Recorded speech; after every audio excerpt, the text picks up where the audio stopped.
Hey there, what's up YouTubers?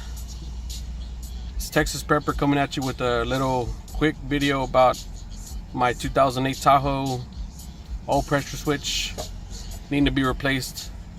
Check engine light came on at the same time. The oil sending I guess unit might have gone out, but that's just what it looks like right there. Check engine light.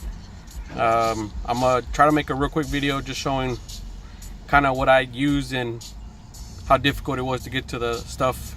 Might be kind of choppy video, but you'll see what it is when I'm done with it. Well, you see here, you got your oil pressure switch socket, I guess you could call it. Nothing special about the socket. Well, obviously it's a special socket, but you know, that's what it is right there. If you could focus, that's the socket. Here's the oil sending unit itself. This is a new one, obviously. I'm gonna work on getting the old one off. Hold on right quick, I'm gonna show you that. All right guys, well, this isn't a very good shot, but I'm gonna try to squeeze my phone back in here. That's the oil sending unit right there. I don't know if you see that yellow little tip right there, but that's the unit itself. It's gonna be a little booger to get to, man, I can tell you that much. It's pretty much right there. What I'm gonna need to do is I'm gonna need to stick my hand back in there to try to get it.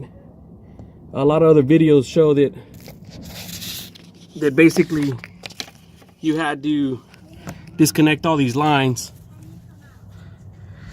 just to get to it, but I already unplugged it. I just wanted to see how hard it would be, but you see what it is.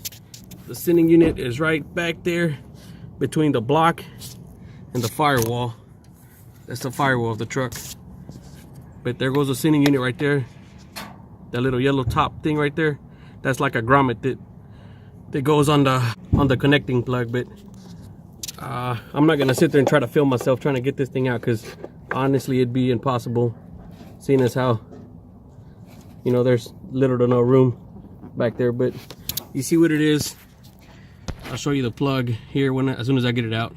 I'll give you more or less an idea how long it took me to get it out. All right, YouTubers, so here's pretty much what I used to take this thing out. It didn't take too long, maybe about 10 minutes at the most. Like I said before, the tool, oil pressure switch socket, part number 13250,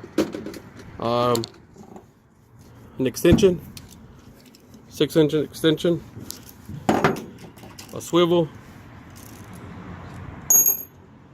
obviously the socket, ratchet, flashlight to see what the hell I was doing, and that's pretty much it. It was kind of cumbersome to get this in the back of the firewall all together, so basically that's why I use a socket. After that it came out pretty easy. Here's the old part and the new part. Old part, new part. The I don't know what you would call this,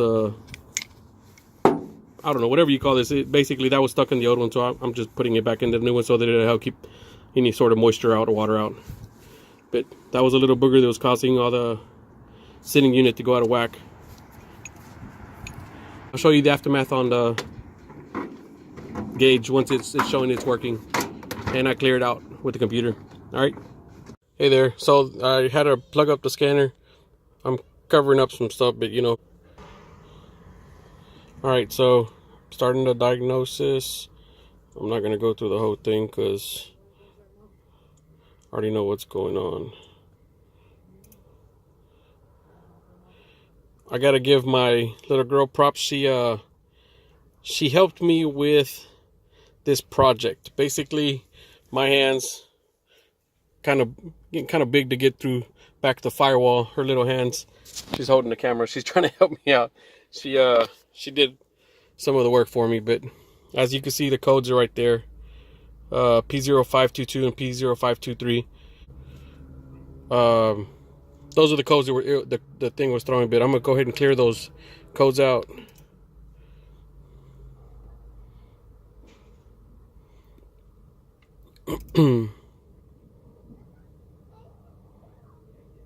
So I just sent the codes to be cleared. I'm gonna go ahead and start the truck up. So we're gonna check to see if we got any. So there goes the pressure. It's back up where it needs to be at. The code's gone, obviously. I got a stupid TPMS sensor that's out on one of my tires. I gotta get replaced too, but that's the least of my worries. Get that done this weekend or something. But there you go. Wasn't very hard task. You know, you can't have big hands to get back in the back of, of the firewall in between the block, but it was done. I'd say we started, what time did we get started? I don't know. It was probably like maybe 5 after 10 or something like that. So it probably took us overall, between getting my big hands in and out of there and everything. Excuse music. Little props to zero back here, but about 40 minutes, give or take. Thumbs up if you liked the video. I need to do some more videos. I really need to do videos on my true passion with your guns or whatever. But there you go. Let me know what you think.